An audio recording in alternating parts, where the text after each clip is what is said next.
രാജാവുള്ളിടത്ത് രാജകോലാഹലമുണ്ട്, ആത്മാവുള്ളിടത്ത് ആത്മപ്രവാഹമുണ്ട്. രാജാവുള്ളിടത്ത് രാജകോലാഹലമുണ്ട്, ആത്മാവുള്ളിടത്ത് ആത്മപ്രവാഹമുണ്ട്. ആരാധനയുണ്ട്, ആരാധനയുണ്ട്, യേശുരാജനുള്ളിടത്ത് ആരാധനയുണ്ട്.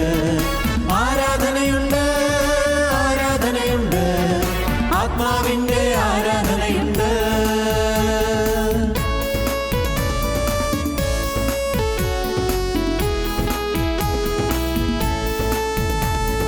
സൈന്യത്താലല്ല, ശക്തിയാലല്ല, ദൈവത്തിന്റെ ആത്മശക്തിയാലത്രേ.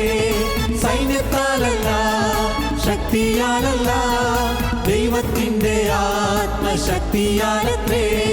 രക്തവുമല്ല, പാരമ്പര്യമല്ല, കുഞ്ഞാടിന്റെ രക്തത്തിന്റെ ശക്തിയാലത്രേ. രക്തവുമല്ല, പാരമ്പര്യമല്ല, കുഞ്ഞാടിന്റെ രക്തത്തിന്റെ ശക്തിയാലത്രേ. രാജാവുള്ളിടത്ത് രാജകോലാഹലമുണ്ട്, ആത്മാവുള്ളിടത്ത് ആത്മപ്രവാഹമുണ്ട്. രാജാവുള്ളിടത്ത് രാജകോലാഹലമുണ്ട്, ആത്മാവുള്ളിടത്ത് ആത്മപ്രവാഹമുണ്ട്. ആരാധനയുണ്ട്, ആരാധനയുണ്ട്, യേശുരാജനുള്ളിടത്ത് ആരാധനയുണ്ട്. ആരാധനയുണ്ട്, ആരാധനയുണ്ട്, ആത്മാവിന്റെ ആരാധനയുണ്ട്.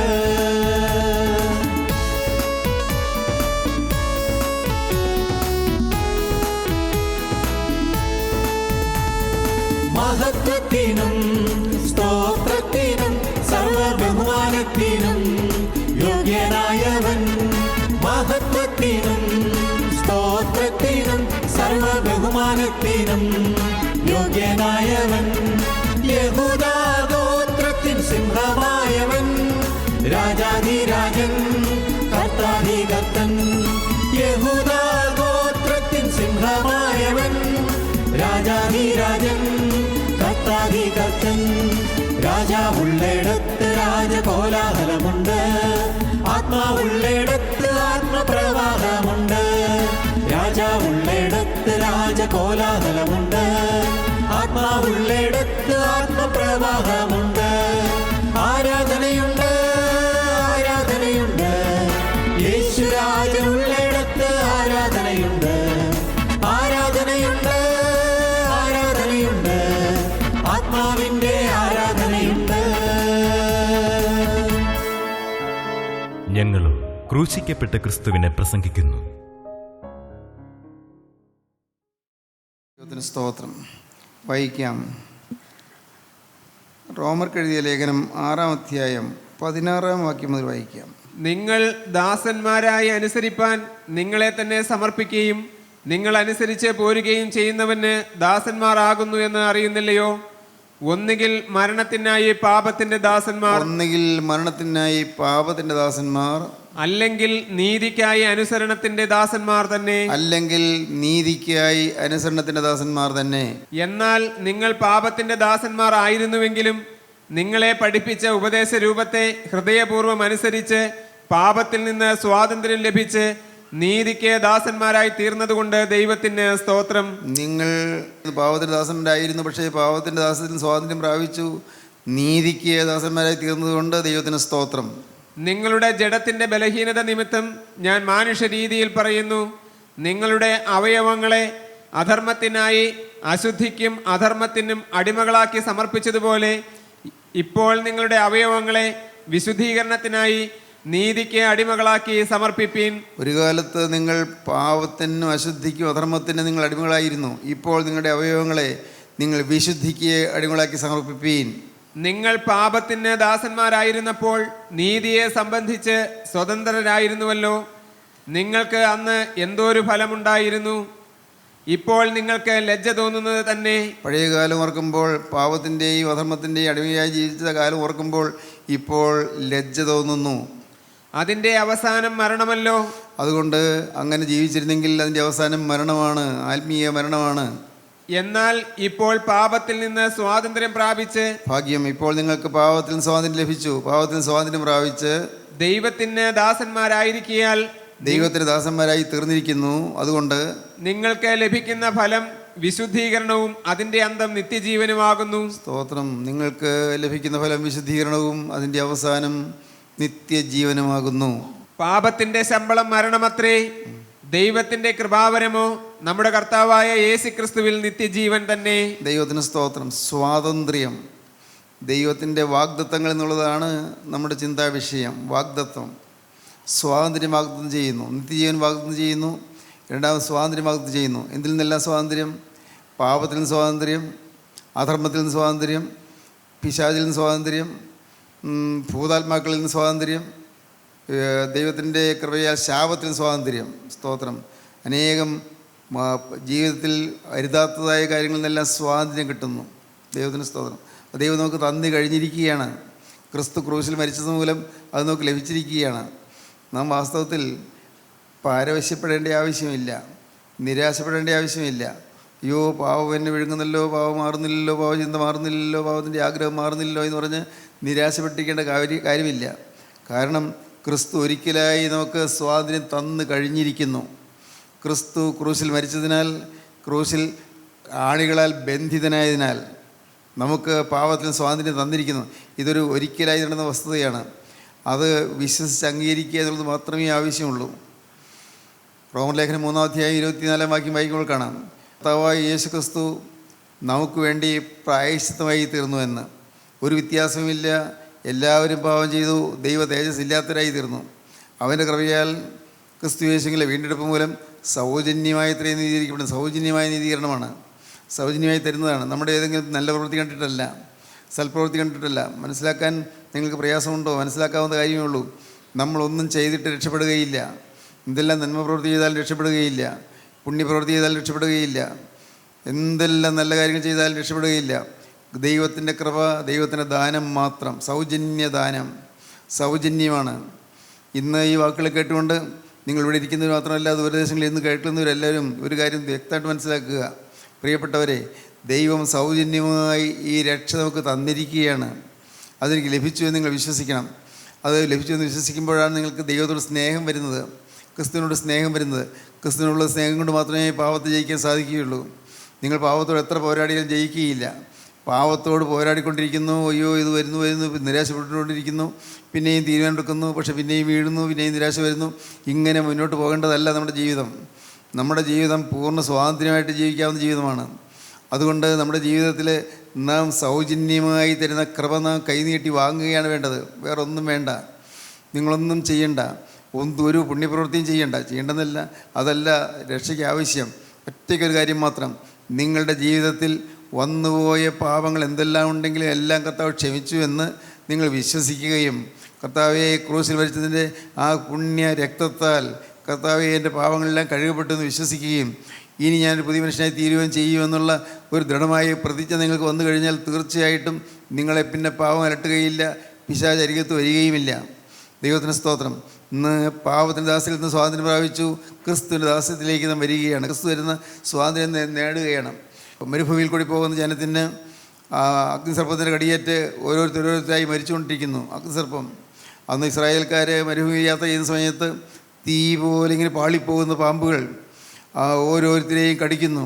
ജനം കരഞ്ഞു, കൂട്ടത്തോടെ മരിക്കുന്നു. മോശ പ്രാർത്ഥിച്ചു. കർത്താവ് പറഞ്ഞു, ഒരു കാര്യം ചെയ്താൽ മാത്രം മതി, അങ്ങ് മരുഭൂമിയുടെ മധ്യത്തിൽ, പാളയത്തിൻ്റെ മധ്യത്തിൽ ഒരു കൊടിമരം നട്ടുക, അതിൽ ഒരു പിച്ചള കൊണ്ട്, താമരം കൊണ്ട് ഒരു സർപ്പത്തെ ഉണ്ടാക്കി അവിടെ കെട്ടിത്തൂക്കുക. ദൈവത്തിന് സ്തോത്രം. അത് അന്നത്തെ മനുഷ്യർക്ക് മനസ്സിലാകുന്ന കാര്യമല്ല. അങ്ങ് ദൂരെ അവിടെ അങ്ങ് ദൂരെ മുകളിൽ ഒരു പിച്ചളപ്പാമ്പിലേക്ക് നോക്കിയാൽ ആ പാമ്പ് ഒരു വെറും ലോഹമല്ലേ, അതിലേക്ക് നോക്കിയാൽ എങ്ങനെ രക്ഷപ്പെടും? ആർക്കും മനസ്സിലായില്ല. മോശ പറഞ്ഞു, നിങ്ങൾ വിശ്വസിച്ചാൽ മതി, ദൈവത്തിൻ്റെ വചനമാണ് എൻ്റെ പിന്നിൽ. വചനം ദൈവം പറഞ്ഞിട്ടാണ് ചെയ്തത്, ദൈവത്തിൻ്റെ വചനമാണ്. ദൈവത്തിൻ്റെ വചനപ്രകാരം ആ സർപ്പത്തെ, പിച്ചള സർപ്പത്തെ നാട്ടിയത് കൊണ്ട് അതിലേക്ക് നോക്കിയാൽ മാത്രം മതി എന്നാണ് ദൈവം പറഞ്ഞത്. നോക്കുന്നു, ഓരോരുത്തരോട് നോക്കുന്നവർ സുബോധം പ്രാപിക്കുന്നു. മരിക്കാറായവരുണ്ട്, മരിച്ചുകൊണ്ടിരിക്കുന്നവരുണ്ട്, ബോധം കെട്ടുകൊണ്ടിരിക്കുന്നവരുണ്ട്. എന്നാൽ ഈ പിച്ചള സർപ്പത്തിലേക്ക് നോക്കുന്നവരെല്ലാം രക്ഷ പ്രാപിക്കുന്നു. എന്തൊരത്ഭുതം! ദൈവത്തിൻ്റെ വചനമാണ് അതിൻ്റെ പിന്നിൽ. ദൈവത്തിൻ്റെ അതേ വചനം തന്നെ പറയുന്നത്, ക്രൂശിലേക്ക് നിങ്ങൾ നോക്കുക, ക്രൂശിലേക്ക് നിങ്ങൾ നോക്കുക, ക്രൂശിക്കപ്പെട്ട ക്രിസ്തുവിലേക്ക് നോക്കുക. പ്രിയപ്പെട്ടവരെ, നോക്കുവാൻ ആർക്കും പ്രയാസമില്ലല്ലോ, നോക്കാമല്ലോ, നോക്കാം. കർത്താവെ, ഇത്രയും കാലം ഞാൻ ഭൂമിയിലേക്ക് നോക്കിക്കൊണ്ടിരുന്നു, ഇത്രയും കാലം പിശാചിന് ചൊൽപ്പടിക്കുന്നിരുന്നു, ഇത്രയും കാലം പൈശാചികൻ്റെ ആലോചന കിട്ടുന്നിരുന്നു. എന്നാൽ ഇന്ന് ഞാൻ ക്രൂശിലേക്ക് നോക്കുന്നു. ക്രൂശിൽ എനിക്ക് വേണ്ടി പരമയാഗമായ ക്രിസ്തുവിലേക്ക് ഞാൻ നോക്കുന്നു. ദൈവത്തിന് സ്തുതി. അങ്ങനെ നിങ്ങൾ തീരുമാനമെടുത്ത് കഴിയുമ്പോഴേക്കും ദൈവം അത്ഭുതകരമായി നിങ്ങൾക്ക് ഒരു വിടുതൽ തരുന്നു. നിങ്ങളുടെ ഹൃദയത്തിലൊരു ശാന്തത കിട്ടുന്നു, നിങ്ങൾക്ക് സമാധാനം കിട്ടുന്നു. അങ്ങനെ ഒരു ജീവിതം ക്രിസ്തുവിനായിട്ട് സമർപ്പിക്കുന്നതായി ജീവിതം വരുമ്പോഴാണ് നിങ്ങൾ ഭാഗ്യശാലികളായി തീരുന്നത്. അപ്പോഴാണ് നിത്യജീവൻ്റെ അവകാശം കിട്ടുന്നത്. പാപത്തിൻ്റെ ദാസത്തിൽ സ്വാതന്ത്ര്യം കിട്ടി. ഇന്ന് നാം ഓരോരുത്തരും ഇത് അനുഭവിക്കേണ്ടിയിരിക്കുന്നു. നമുക്ക് സ്വന്തമാക്കണം. ഇത് ഇത്രയും കാലം ഞാൻ അനുഭവിച്ചില്ലല്ലോ എന്നോർത്ത് നിരാശപ്പെടേണ്ട കാര്യമില്ല. ഇത്രയും കാലം എനിക്ക് അത് ലഭിച്ചില്ലല്ലോ എന്നോർത്ത് നാം തളരേണ്ട ആവശ്യമില്ല. ലഭിച്ചില്ല, ശരി, ഞാനത് വിശ്വസിച്ചില്ല, ശരി, പക്ഷേ ഇന്ന് ഞാൻ വിശ്വസിക്കുന്നു. യേശു ക്രിസ്തു എൻ്റെ പാപം മുഴുവൻ വഹിച്ചു എന്ന് ഞാൻ വിശ്വസിക്കുന്നു. സ്തോത്രം. എന്നും കേൾക്കുന്ന കാര്യമല്ല, ഇത് പുതിയ കാര്യമല്ലല്ലോ. യേശു ക്രിസ്തു എൻ്റെ പാപം വഹിച്ചു എന്ന് ഞാൻ വിശ്വസിക്കുന്നു. ഇനി ഞാൻ പുതിയ സൃഷ്ടിയാണ്. ആ ഒരു ഉറപ്പിൽ നിങ്ങൾ മുമ്പോട്ട് പോകുമ്പോൾ ക്രിസ്തുവിനുള്ള സ്നേഹത്തിൽ കൂടി നിങ്ങൾക്ക് പാപത്തെ ജയിക്കാൻ സാധിക്കും. ദൈവത്തിന് സ്തോത്രം. പാപത്തിൻ്റെ ദാസത്തിൽ നിന്ന് നിങ്ങൾക്ക് വിടുതൽ കിട്ടാൻ സാധിക്കും. ദൈവത്തിന് സ്തോത്രം. അങ്ങനെ പാപത്തിൽ നിന്ന്, പിശാചിൽ നിന്ന്, ഭൂതാത്മാക്കളിൽ നിന്ന്, അധർമ്മത്തിൽ നിന്ന്, അകൃത്യങ്ങളിൽ നിന്ന് എല്ലാം വിടുതൽ പ്രാപിക്കുന്ന അനുഗ്രഹീതമായ സ്വാതന്ത്ര്യമാണ് നമുക്ക് തന്നിരിക്കുന്നത്. ഇന്ന് നമുക്ക് അതിൻ്റെ അടുത്ത ഭാഗം ചിന്തിക്കാം. ഗലാത്യലേഖനം 4-8 വാക്യം വായിക്കാം. എന്നാൽ അന്ന് നിങ്ങൾ ദൈവത്തെ അറിയാതെ സ്വഭാവത്താൽ ദൈവങ്ങളല്ലാത്തവർക്ക് അടിമപ്പെട്ടിരുന്നു. ദൈവങ്ങളല്ലാത്തവർക്ക് അടിമപ്പെട്ടിരുന്നു. അടിമത്വമുണ്ട്, പക്ഷേ ദൈവങ്ങളില്ലാത്തവർക്ക് എന്ന് പറഞ്ഞാൽ എന്താണ്? സ്വഭാവത്താൽ ദൈവങ്ങളില്ലാത്തവർക്ക് നിങ്ങൾ അടിമപ്പെട്ടിരുന്നു. അനേകരും ദൈവങ്ങളില്ലാത്തവർക്ക് അടിമപ്പെട്ടിരിക്കുന്നു. പാവത്തിന് അടിമപ്പെട്ടിരിക്കുന്നു, ശാപത്തിന് അടിമപ്പെട്ടിരിക്കുന്നു, പിശാചിന് അടിമപ്പെട്ടിരിക്കുന്നു. വിവിധ രീതിയിലുള്ള അടിമത്വമുണ്ട്. എന്നാൽ അതുമാത്രമല്ല, ദൈവങ്ങളല്ലാത്തവർക്ക് അടിമപ്പെട്ടിരുന്നു. അനേകരും നമ്മുടെ കൂട്ടായ്മ വരുന്നവർ പോലും ദൈവങ്ങളില്ലാത്തവർക്ക് അടിമപ്പെട്ടവരാണ്. പല ദുഷ്പരിചയങ്ങളും, പല ദുരാചാരങ്ങളും, പല അന്ധമായ ആചാരങ്ങളും എല്ലാം ഇന്നും പലരുടെ ഹൃദയത്തിലുണ്ട്. ദൈവത്തിന് സ്തോത്രം. ഇന്നും ജാതകം ഒഴിക്കുന്നവരില്ലേ?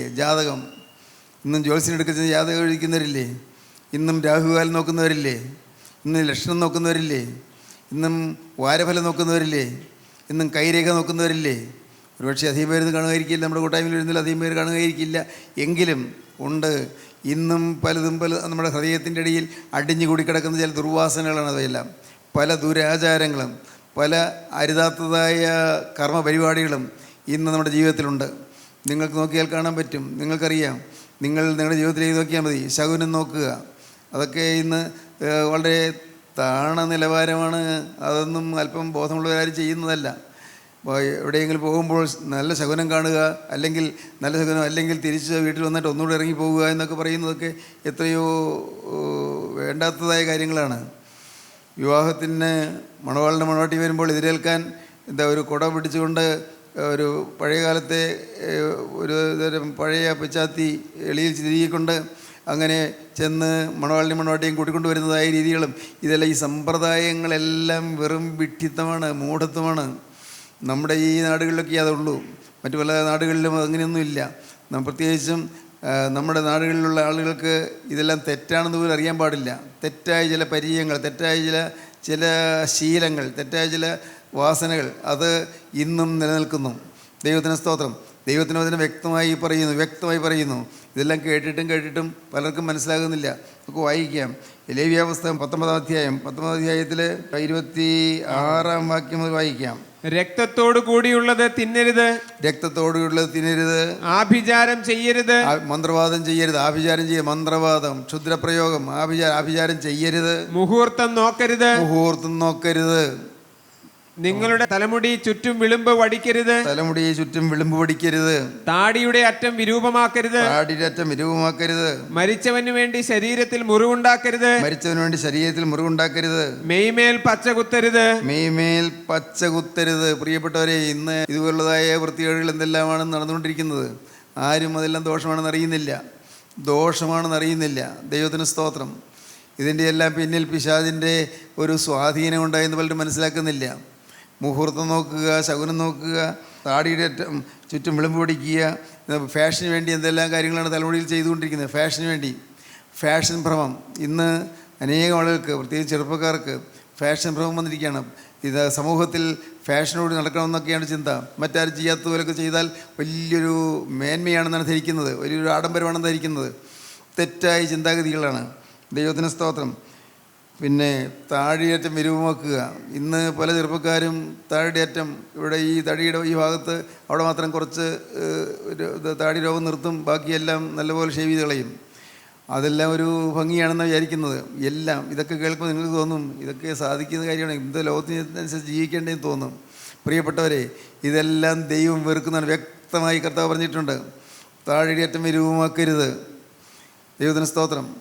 നമ്മുടെ ശരീരത്തിലെ അവയവങ്ങൾ വിശുദ്ധമായി സൂക്ഷിക്കേണ്ടത് നമ്മുടെ കടമയാണ്. അത് വിശുദ്ധമായും സംശുദ്ധമായും വളരെ ഏറ്റവും വൃത്തിയായി സൂക്ഷിക്കേണ്ടതാണ്. ആവർത്തന പുസ്തകം എടുക്കാം, 18-ാം അധ്യായത്തിൻ്റെ 9-ാം വാക്യം മുതൽ. നിന്റെ ദൈവമായ യഹോവ നിനക്ക് തരുന്ന ദേശത്തെ എത്തിയ ശേഷം അവിടുത്തെ ജാതികളുടെ മ്ലേച്ഛതകൾ നീ പഠിക്കരുത്. ഇങ്ങനെയുള്ളതായ കാര്യങ്ങളെല്ലാം ജാതികളുടെ മ്ലേച്ഛതകളാണ്. ജാതികളുടെ മ്ലേച്ഛതകൾ അത് നീ പഠിക്കരുത്. തന്റെ മകനെയോ മകളെയോ അഗ്നിപ്രവേശം ചെയ്യിക്കുന്നവൻ, മകനെയോ മകളെയോ അഗ്നിപ്രവേശം ചെയ്യിക്കുന്നവൻ, പ്രശ്നക്കാരൻ, മുഹൂർത്തക്കാരൻ, ആഭിചാരകൻ, ക്ഷുദ്രക്കാരൻ, മന്ത്രവാദി, വെളിച്ചപ്പാടൻ, ലക്ഷണം പറയുന്നവൻ, അഞ്ജനക്കാരൻ, മഷിയിട്ട് നോക്കുന്നവൻ, അഞ്ജനക്കാരൻ എന്നിങ്ങനെയുള്ളവരെ നിങ്ങളുടെ ഇടയിൽ കാണരുത്. ഈ കാര്യങ്ങൾ ചെയ്യുന്നവനെല്ലാം യഹോവയ്ക്ക് വെറുപ്പാകുന്നു. മനുഷ്യൻ വേണമെങ്കിൽ ചിന്തിക്കാം, ഇതെൻ്റെ ശരീരത്തിലുള്ള കാര്യമല്ലേ, അതിൽ പുറമേ എൻ്റെ ശരീരത്തിൽ താടി രോമങ്ങളോ അല്ലെങ്കിൽ എൻ്റെ മീശയോ അതൊക്കെ എങ്ങനെ വേണമെന്നുള്ളത് എനിക്ക് സ്വാതന്ത്ര്യമുള്ള കാര്യമല്ലേ എന്ന് തോന്നാം, ചെറുപ്പക്കാർപ്പെട്ടതെങ്ങനെ തോന്നാം. പക്ഷേ അതെല്ലാം അപകടമായി തീരും, നമ്മുടെ ആത്മാവിന് കേടായി തീരും. അങ്ങനെയുള്ള സമ്പ്രദായങ്ങളിലേക്ക്, ജാതീയ സമ്പ്രദായങ്ങളിലേക്ക് നാം പോകരുത്. അവിശുദ്ധമായി, വിശുദ്ധമല്ലാത്തതായി യാതൊന്നും നമ്മുടെ ജീവിതത്തിൽ വരരുത്. അതാണ് പറയുന്നത്. ഗലാത്യലേഖനം 4-8 വാക്യം വായിക്കാം. എന്നാൽ അന്ന് നിങ്ങൾ ദൈവത്തെ അറിയാതെ സ്വഭാവത്താൽ ദൈവങ്ങളല്ലാത്തവർക്ക് അടിമപ്പെട്ടിരുന്നു. ദൈവങ്ങളല്ലാത്തവർക്ക്. പ്രിയപ്പെട്ടവരെ, നമ്മുടെ ജീവിതത്തിൽ ഒരു സാങ്ക്ടിറ്റി വേണം, ജീവിതത്തിൽ ഒരു വിശുദ്ധി വേണം. സാങ്ക്ടിറ്റി, ജീവിതത്തിൽ വളരെ വളരെ കൃത്യമായ വിശുദ്ധി വേണം. നമ്മുടെ ജീവിതത്തിൽ ഒരു ശരീരത്തിലൊരവയവത്തിൽ പോലും അവിടെ പിശാച് അവകാശം പറയരുത്. ദൈവത്തിന് സ്തോത്രം. ഈ ശരീരം ഉയർത്തെഴുന്നേൽക്കാനുള്ള ശരീരമാണ്. നിങ്ങൾക്കറിയാമോ, നമ്മുടെ ശരീരം ഉയർത്തെഴുന്നേൽക്കാനുള്ളതാണ്. മരിച്ചു, ഉൺമറിഞ്ഞു, അത് കഴിഞ്ഞ് കർത്താവിൻ്റെ 2-ാമത്തെ വരയിൽ വിശുദ്ധന്മാർ ഉയർത്തെഴുന്നേൽക്കുന്ന കൂട്ടത്തിൽ ഈ ശരീരം ഉയർത്തെഴുന്നേൽക്കാനുള്ളതാണ്. ഈ ശരീരത്തിലെ ഒരവയവത്തിലും നിങ്ങൾ ദോഷം സംഭവിക്കാൻ ഇടവരുത്തരുത്. അവയവത്തിന് പിശാച് അവകാശം പറയാൻ ഇടവരുത്തരുത്, ഒരവയവത്തിൽ പോലും. നോക്കൂ, നിങ്ങൾ ചിന്തിച്ചാൽ കാണും, നിങ്ങളുടെ ഓരോ അവയവങ്ങളും നിങ്ങൾ ഒന്ന് മനസ്സിൽ ചിന്തിച്ച് നോക്കൂ.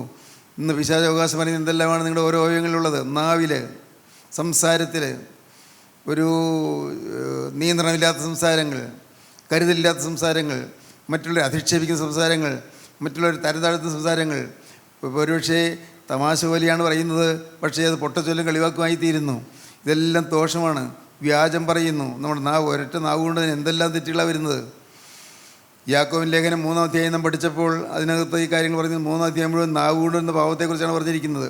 യാക്കോബിൻ ലേഖനം 3-ാം അധ്യായം, നാവ് അടങ്ങാത്ത ദോഷം എന്നാണ് പറയുന്നത്. നാവ് അടങ്ങാത്ത ദോഷം, അത് അടക്കാൻ വയ്യ എന്നാണ് പറയുന്നത്. കുതിരയെ കടിഞ്ഞാൻ കൊണ്ട് അമർത്താം, പക്ഷേ നാവിനെ അടക്കാൻ ആർക്ക് സാധ്യമല്ലെന്നാണ് പറയുന്നത്. നമ്മുടെ നാവ് അത് കരുതലോടുകൂടിയാണ് നാം ഉപയോഗിക്കുന്നത്. നമ്മുടെ നാവ് വിശുദ്ധിയോടുകൂടിയാണ് നാം ഉപയോഗിക്കുന്നത്. നാവിൽ ഒരു അക്ഷരത്തിൽ പോലും തെറ്റുപറ്റുന്ന നിർബന്ധമൊക്കെ ഉണ്ടോ? കർത്താവിന് സ്തോത്രം. എൻ്റെ നാവ് 1 യേശുവിനെ സ്തുതിക്കാനുള്ളത്, 2 യേശുവിനെ സാക്ഷിക്കാനുള്ളത്. സ്തോത്രം. ഇതിനേ ഉള്ളൂ. ഈ നാവ് ഒന്നുകിൽ യേശുവിനെ സ്തുതിക്കുക, അല്ലെങ്കിൽ ഈ നാവ് യേശുവിനെ സാക്ഷിക്കുക. ഇതാണ് നാവ്. നമ്മുടെ നാവ് അങ്ങനെ മാത്രം ഉപയോഗിക്കാവൂ. ആരെയും മുറിപ്പെടുത്തുന്ന വാക്കുകൾ പറയരുത്, ആരെയും തഴുതാഴ്ത്തുന്ന വാക്കുകൾ പറയരുത്, ആരെയും അവഗണിക്കുന്ന വാക്കുകൾ പറയരുത്, ആരെയും തുച്ഛീകരിക്കുന്ന വാക്കുകൾ പറയരുത്. ഈ നാവ് അതിനുള്ളതല്ല. നാവ് ദൈവത്തെ സ്തുതിക്കാനുള്ള നാവാണ്. ദൈവത്തിന് സ്തോത്രം. ദൈവത്തെ വർണ്ണിക്കാൻ, ദൈവത്തെ സാക്ഷിക്കാനുള്ള നാവാണ്. നമ്മുടെ ഓരോ അതുപോലെ നിങ്ങൾ നോക്കണം, ഒന്നൊന്നായി ശോധന ചെയ്യണം. അതാണ് നമ്മുടെ ജീവിതത്തിൽ പ്രാർത്ഥന എന്നൊക്കെ പറയുന്നത്. പ്രാർത്ഥന സമയത്തിരുന്ന് ഓരോന്നായി ചിന്തിക്കണം. എൻ്റെ ഈ അവയവങ്ങൾ ഏതിലെങ്കിലും പാവം വന്നുവോ? എവിടെയെങ്കിലും പിശാച് കടിച്ചു തൂങ്ങി നിൽക്കുന്നുണ്ടോ? ദുഷ്ടപിശാചുക്കൾ അട്ട കടിച്ചു തൂങ്ങുന്ന പോലെ കടിച്ചു തൂങ്ങി നിൽക്കുന്നുണ്ട്. ജീവരക്തം വലിച്ചു കുടിക്കാൻ പിശാചുക്കൾ കടിച്ചു തൂങ്ങി നിൽക്കുന്നുണ്ടോ? ഇവിടെ എൻ്റെ ഏത് അവയവത്തിലാണ് പിശാച് കടിച്ചു തൂങ്ങി നിൽക്കുന്നത്? നോക്കൂ, ലജ്ജ വരും. ഓരോന്ന് ഓർത്താൽ നമുക്ക് ലജ്ജ വരും. അയ്യോ, ഞാൻ എവിടെയെല്ലാം പാപം ചെയ്തു പോയി, എന്തെല്ലാം തെറ്റാണ് സംഭവിച്ചു പോയത്. പ്രിയപ്പെട്ടവരെ, പിശാചിൻ്റെ പിടിയെല്ലാം മാറണം. പിശാചിൻ്റെ കയ്യിൽ സ്വാതന്ത്ര്യം പ്രാപിക്കണം. ഒരു കാര്യത്തിലും പിശാചിന് അവകാശം പറയാൻ ഉണ്ടായിരിക്കരുത്. ദൈവത്തിന് സ്തോത്രം. നമ്മുടെ അവയവങ്ങളെ ഇന്ന് ആ ദൈവങ്ങളില്ലാത്തവർക്ക് അടിമപ്പെടുത്താൻ വിട്ടുകൊടുക്കരുത്. 8-ാം വാക്യം ഒന്നുകൂടി വായിക്കാം. എന്നാൽ അന്ന് നിങ്ങൾ ദൈവത്തെ അറിയാതെ സ്വഭാവത്താൽ ദൈവങ്ങളല്ലാത്തവർക്ക് അടിമപ്പെട്ടിരുന്നു. ഇപ്പോഴോ ദൈവത്തെ അറിഞ്ഞും വിശേഷാൽ ദൈവം നിങ്ങളെ അറിഞ്ഞുമിരിക്കെ നിങ്ങൾ പിന്നെയും ബലഹീനവും ദരിദ്രവുമായ ആദിപാഠങ്ങളിലേക്ക് തിരിഞ്ഞ് അവയ്ക്ക് പുതുതായി അടിമപ്പെടുവാൻ ഇച്ഛിക്കുന്നത് എങ്ങനെ? വളരെ ശ്രദ്ധേയമായ വാക്യമാണ്. ഇപ്പോഴോ നിങ്ങൾ ദൈവത്തെ അറിഞ്ഞിരിക്കുന്നു, ദൈവം നിങ്ങളെ അറിഞ്ഞിരിക്കുന്നു. നിങ്ങൾ പിന്നെയും പഴയതിലേക്ക് പോയി വീണ്ടും അവയ്ക്ക് അടിമപ്പെടുന്നതിന് എന്തിന് നിങ്ങൾ ആഗ്രഹിക്കുന്നു? നിങ്ങളെ ദൈവം അറിഞ്ഞു, ദൈവം നിങ്ങളെ അറിഞ്ഞു. നിങ്ങൾ ഇനിയും പഴയതിലേക്ക് പോകരുത്, പഴയതിലേക്ക് തിരിയരുത്, പഴയ ബന്ധനങ്ങളിലേക്ക് പോകരുത്. നിങ്ങൾക്ക് സ്വാതന്ത്ര്യം തന്നിരിക്കുന്നു. ദൈവങ്ങളില്ലാത്തവർക്ക് അടിമപ്പെട്ടിരുന്നു. പ്രിയപ്പെട്ടവരെ, എന്തെല്ലാം അബദ്ധങ്ങളാണ് ഇന്ന് മനുഷ്യൻ കാട്ടിക്കൂട്ടുന്നത്. ദൈവത്തിന് സ്തോത്രം. ക്രിസ്തീയ വിശ്വാസികൾ തന്നെയാണ് കടമറ്റം പള്ളിയിലെ കോഴിവെട്ടും, അല്ലെങ്കിൽ കോലഞ്ചേരി പള്ളിയിലെ ചാരായ നേർച്ചയും, പിറവം പള്ളിയിലെ 3 വൈദ്യങ്ങളെ നേർച്ചയും എല്ലാം പാവപ്പെട്ട ആളുകൾ ചെയ്യുന്ന അന്ധതയിൽ നടത്തുന്ന കാര്യങ്ങളാണ്. ഇതെല്ലാം ചെയ്യുന്നു. ദൈവത്തിന് സ്തോത്രം. ഞാൻ ഓർക്കുന്നു, എൻ്റെ ചെറുപ്രായത്തിൽ ഇവിടെ ദുരിതവും ദുഃഖവും എല്ലാം വേദനയായിരുന്ന ആ കാലങ്ങളിൽ അമ്മ നേർന്നു. പിറവം പള്ളിയിൽ പോയി 3 വൈദ്യങ്ങളെ നേർച്ച കഴിക്കണമെന്ന്. എനിക്ക് 12 വയസ്സ് പ്രായത്തിലാണ് ഞാനത് ചെയ്യാൻ പോയത്. ഇവിടെ അടുത്ത ഒരു വല്യപ്പൻ, അദ്ദേഹം ജോലി കാര്യങ്ങളൊക്കെ സഹായിക്കാനുള്ള ആളാണ്. അദ്ദേഹത്തെ കൂട്ടിക്കൊണ്ട് കോഴിയും മറ്റ് സാധനങ്ങളൊക്കെ ആയിട്ട് നടന്ന് പിറവം വരെ പോയത് എനിക്ക് ഓർമ്മയുണ്ട്. പിറവം പള്ളിയിലെ 3 വൈദ്യങ്ങളുടെ നേർച്ച, കുന്നിക്കുട്ടി പള്ളിയിലെ 3 വൈദ്യങ്ങളുടെ നേർച്ച. കുന്നിക്കുട്ടി പള്ളിയിൽ അവിടെ ഗീവരി സഹതായിക്ക് പാമ്പും പുറ്റും നേർച്ച അർപ്പിക്കുക. പാമ്പും പുറ്റും ലോഹം കൊണ്ട്, ചെമ്പ് കൊണ്ടോ പിന്നെ അതിൻ്റെ മുട്ട വെള്ളി കൊണ്ട് അങ്ങനെയൊക്കെ ഉള്ളതൊക്കെ ഉണ്ടാക്കി അതെല്ലാം കൊണ്ടുപോയി മൂപ്പരുടെ അടുക്കൽ പോയി ഉണ്ടാക്കി അത് കൊണ്ടുപോയി അവിടെ ചെന്ന് ഭരണത്തിലിടുക, ആൾ രൂപം ഭരണത്തിലിടുക.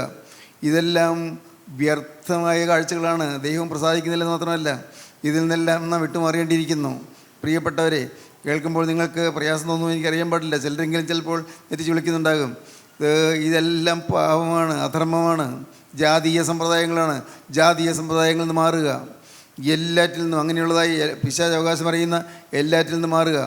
ദൈവത്തിൻ്റെ കാര്യമല്ല ചിന്തിക്കും. കുരിശ് കൊണ്ടുവന്ന് വീടിൻ്റെ 4 മൂലയ്ക്കും നടക്കലിൻ്റെ ചുവട്ടിലെല്ലാം കുരിശ് കുഴിച്ചിടും. ഇതിനെ പിശാച് വരാതിരിക്കാൻ എന്നാണ് പറയുന്നത്. എല്ലാം വിഗ്രഹസേവയാണ്. കുരിശ് നല്ലതാണ്, പക്ഷേ കുരിശ് നിങ്ങളുടെ വീടിൻ്റെ അടിയിൽ ഇട്ട് എന്നുള്ളൊരു പ്രയോജനമില്ല. കുരിശ് നിങ്ങളുടെ ഹൃദയത്തിലാണ് വരേണ്ടത്. ക്രൂശ് തന്നെ നിങ്ങളുടെ ഹൃദയത്തിലാണ് വരേണ്ടത്. ക്രൂശിക്കപ്പെട്ട ക്രിസ്തു നിങ്ങളുടെ ഹൃദയത്തിൽ വരണം. ഇതിങ്ങനെയുള്ള ചില കർമ്മ പരിപാടികൾ കൊണ്ട് ദൈവം പ്രസാദിക്കില്ലെന്ന് മാത്രമേ ദൈവം ദുഃഖിക്കും. നിങ്ങളുടെ മേൽ ദൈവത്തിൻ്റെ കോപം വരും. അതുകൊണ്ട് ഇതൊന്നും ആളുകൾ അറിയുന്നില്ല. അതുകൊണ്ടാണ് പറഞ്ഞു തരുന്നത്. അനേകർക്ക് അറിഞ്ഞുകൂടാ. ഇന്നും ഇങ്ങനെയുള്ള അന്ധവിശ്വാസങ്ങൾ അഴിവപ്പെട്ട അനേകം പേര് നമ്മുടെ കൂട്ടായ്മയിൽ വരുന്നുണ്ട്. അനേകം പേര് ഇതുപോലെ അന്ധവിശ്വാസങ്ങൾ അഴിവപ്പെട്ട് കിടക്കുന്നവർ ദൈവങ്ങളില്ലാത്തവർക്ക് അഴിവപ്പെട്ടിരുന്നു. ദൈവത്തിന് സ്തോത്രം. ഇന്ന് സ്നേഹിതരെ, ഞാൻ നിങ്ങൾ പറയട്ടെ, നിങ്ങളുടെ ജീവിതത്തിൽ എന്തെല്ലാം ഉണ്ട് തിരുത്താനെന്ന്. അധർമ്മത്തിന്, ദൈവങ്ങളില്ലാത്തവർക്ക് അടിമപ്പെട്ടതായ അധർമ്മത്തിന് എന്തെല്ലാം നമ്മുടെ ജീവിതത്തിൽ സ്ഥാനമുണ്ടായി നിങ്ങൾ ചിന്തിച്ച് നോക്കണം. എന്തെല്ലാം ഉണ്ട്. എല്ലാം തൂത്തെറിയണം, എല്ലാം പറിച്ചെറിയണം. കർത്താവിന് സ്തോത്രം. എല്ലാ വർഷവും ഒരു ദിവസം, മിക്കവാറും അത് ഈസ്റ്ററിൻ്റെ ദിവസമാണ്, ഉയർപ്പ് പെരുന്നാളിൻ്റെ ദിവസം, അന്ന് ഇവിടെ നേർച്ച കഴിക്കുമായിരുന്നു. ഊട്ട് കഴിക്കുമായിരുന്നു. ഊട്ട് കഴിക്കുന്നത് ഗീവരസതയ്ക്ക് ഉള്ള ചാത്തമാണ്. ഗീവരസതയുടെ ചാത്തം കഴിക്കുന്നു, ഊട്ട് കഴിക്കുക. അതെല്ലാം അന്നൊക്കെ അതാണ് ഭക്തി എന്നൊക്കെ വിചാരിച്ചിരുന്നു. കുറേ കാര്യങ്ങൾ ചെയ്ത് ഭക്തിയാണെന്ന് വിചാരിച്ചിരുന്നു. പക്ഷേ ദൈവം കൃപ ചെയ്ത് എനിക്ക് മാനസാന്തരം കിട്ടിയതിന് ശേഷം അതങ്ങ് നിർത്തിക്കളഞ്ഞു. അത് വേണ്ട എന്ന് വെച്ചു. അമ്മയ്ക്ക് ആദ്യം പേടിയായിരുന്നു. അത് വേണ്ടാന്ന് വെച്ചാൽ തെറ്റല്ലേ എന്നൊക്കെയായിരുന്നു അമ്മ ചിന്തിച്ചിരുന്നത്. പക്ഷേ ഞാൻ പറഞ്ഞു, വേണ്ട, അതൊന്നും നമുക്ക് വേണ്ട. പിന്നെ അതുകൊണ്ട് വളരെ ശക്തമായി തന്നെ ആ കാര്യത്തിൽ ഞാൻ നിന്നു. അതുകൊണ്ട് ഇവിടെ നിന്ന് അങ്ങനെയുള്ള വേണ്ടാതനങ്ങളെല്ലാം മാറി. ദൈവത്തിന് സ്തോത്രം. അതുകൊണ്ട് മാറിയോ? പോയില്ല. അതുകൊണ്ട് മാറിയാലും ഹൃദയം നന്നാവണ്ടേ? ഹൃദയം നന്നാവണമെങ്കിൽ പരിശുദ്ധാത്മ വരണ്ടേ? അങ്ങനെ നമ്മുടെ ജീവിതത്തിൽ അധർമ്മം മാറണം, ദൈവങ്ങളില്ലാത്തവർക്ക് അടിമപ്പെട്ടിരിക്കുന്ന അടിമത്വം മാറണം, ദാസ്യം മാറണം. നമ്മുടെ ജീവിതത്തിൽ സാക്ഷാൽ സ്വതന്ത്രരായിത്തീരണം. പുത്രൻ നിങ്ങൾക്ക് സ്വാതന്ത്ര്യം വരുത്തിയാൽ നിങ്ങൾ സാക്ഷാൽ സ്വതന്ത്രരാകും. കർത്താവായ യേശു ക്രിസ്തു സ്വാതന്ത്ര്യം തരും. പ്രിയപ്പെട്ടവരെ, ഞാൻ ഈ ഒറ്റ കാര്യം ആദ്യം നിങ്ങളോട് ചോദിക്കട്ടെ, നിങ്ങളുടെ ജീവിതത്തിൽ ഇതുവരെയും സ്വാതന്ത്ര്യം കിട്ടിയിട്ടുണ്ടോ? നോക്കട്ടെ, സ്വാതന്ത്ര്യം കിട്ടിയിട്ടുണ്ടോ? നിങ്ങൾ എന്നോട് പറയണ്ട, തയ്യെ ചിന്തിക്കും. ഏതിൽ നിന്നെല്ലാം സ്വാതന്ത്ര്യം കിട്ടിയിട്ടുണ്ട്? മുമ്പ് നിങ്ങൾ അഴിവുപെട്ടിരുന്ന ഏതെല്ലാം ചീത്ത ശീലങ്ങളിൽ നിന്നാണ് സ്വാതന്ത്ര്യം കിട്ടിയിട്ടുള്ളത്? ചീത്ത ദുസ്വഭാവങ്ങളിൽ നിന്നാണ് സ്വാതന്ത്ര്യം കിട്ടിയിട്ടുള്ളത്? ദൈവത്തിന് സ്തോത്രം. പ്രിയപ്പെട്ടവരെ, നമ്മുടെ ഈ നാവ് ഒരിക്കലും ശപിക്കരുത്, ആരെയും ശപിക്കരുത്, ആർക്കും ദോഷം നിരൂപിക്കരുത്, ശപിക്കരുത്. കാരണം നിങ്ങൾ ശപിച്ചാലും ആർക്കൊരു ദോഷം വരികയില്ല. എന്തുകൊണ്ടാണെന്നറിയാമോ? കാരണം കൂടാതെ ശാപം ഫലിക്കുകയില്ല. കാരണം ഉണ്ടെങ്കിൽ മാത്രമേ ശാപം ഫലിക്കുകയുള്ളൂ. എത്ര മഹോന്നതനായ വ്യക്തിയായെങ്കിലും, എത്ര പരമാധ്യക്ഷനായ വ്യക്തിയായെങ്കിലും അദ്ദേഹം ശപിച്ചാലും ഒരു ദോഷവും സംഭവിക്കുകയില്ല. കാരണം ശാപം ഫലിക്കണമെങ്കിൽ കാരണം വേണം. കാരണം കൂടാതെ ശാപം ഫലിക്കുകയില്ല. അതുകൊണ്ട് പ്രിയപ്പെട്ടവരെ, നമ്മുടെ നാവ് ശപിക്കാനുള്ള നാവല്ല, അത് വ്യാജം പറയാനുള്ള നാവല്ല, അതാരെയും കളിയാക്കാനുള്ള നാവല്ല, അതാരെയും പുച്ഛിക്കാനുള്ള നാവല്ല, അതാരെയും പരിഹസിക്കാനുള്ള നാവല്ല, നമ്മുടെ നാവ് ആരെയും കുറ്റപ്പെടുത്താനുള്ള നാവല്ല, ഏഷണി പറയാനുള്ള നാവല്ല. വളരെ വളരെ വളരെ കരുതലോടെ നിൽക്കണം. ദൈവത്തിന് സ്തോത്രം. അങ്ങനെ നിങ്ങൾക്ക് നിങ്ങളുടെ അവയവങ്ങളെ ഇന്ന് സമർപ്പിക്കാൻ സാധിക്കുമോ? റോമർ ലേഖനത്തിൽ നാം കണ്ട വാക്യം ഒന്നുകൂടി, ഒന്നുകിൽ മരണത്തിനായി പാപത്തിൻ്റെ ദാസന്മാർ, അല്ലെങ്കിൽ നീതിക്കായി അനുസരണത്തിൻ്റെ ദാസന്മാർ. ഒന്നുകൂടി വായിക്കാം. ഒന്നുകിൽ മരണത്തിനായി പാപത്തിൻ്റെ ദാസന്മാർ, അല്ലെങ്കിൽ നീതിക്കായി അനുസരണത്തിൻ്റെ ദാസന്മാർ. അനുസരിക്കുക, ദൈവത്തിനനുസരിക്കുക, അപ്പോൾ ദൈവനീതി ലഭിക്കും, ദൈവത്തിന് നീതി ലഭിക്കും. അപ്പോൾ പാപത്തിൻ്റെ ദാസത്തിൽ നിന്ന് മോചനം പ്രാപിക്കും, ഒരു സ്വതന്ത്രരായി തീരുന്ന ഭാഗ്യം. അയ്യോ, ഒന്നുകിൽ മരണത്തിനായി പാപത്തിന്റെ ദാസന്മാർ, അല്ലെങ്കിൽ നീതിക്കായി അനുസരണത്തിന്റെ ദാസന്മാർ തന്നെ. എന്തൊരു സ്വാതന്ത്ര്യമാണെന്നോ, എന്തൊരു സുഖമാണെന്നോ! പാവമെല്ലാം നമ്മിൽ നിന്ന് മാറിക്കഴിയുമ്പോൾ എന്തൊരു സ്വസ്ഥതയാണെന്നോ, എന്തൊരു സമാധാനമാണെന്നോ! പ്രിയപ്പെട്ടവരെ, ഇന്ന് അനേകർ എരിവരിക്കൊള്ളുന്നവരുണ്ട്, ദുരിതം അനുഭവിച്ച് വലയുന്നവരുണ്ട്, കുടുംബത്തിൽ സ്വസ്ഥതയില്ലാതെ അഴലുന്നവരുണ്ട്, ഭർത്താവിൻ്റെ മൃഗീയമായ മർദ്ദനത്തിന് മുന്നിൽ അലമുറ കരയുന്നവരുണ്ട്. ഇന്ന് ഭർത്താവ് ജോലിയും ചെയ്യില്ല, ഭാര്യയുടെ ശമ്പളം കൊണ്ട് ജീവിതം നയിക്കും, ഒപ്പം ആ ഭാര്യയെ തല്ലുകയും ചെയ്യും. ഭാര്യയുടെ ശമ്പളം കൊണ്ട് മദ്യപിക്കാൻ പോകും, എന്നിട്ടൊന്ന് ഭാര്യയെ തല്ലുകയും ചെയ്യും. എത്രയോ പേരാണ് കഷ്ടപ്പെടുന്നത്, എത്രയോ പേര്. ദൈവമേ, നമ്മുടെ നാട് മുടിയുന്നല്ലോ, അനേകം കുടുംബങ്ങൾ കരയുന്നല്ലോ, കുടുംബങ്ങൾ കരയുന്നു, വ്യക്തികൾ യാതനയേറ്റ് പിടയുന്നു.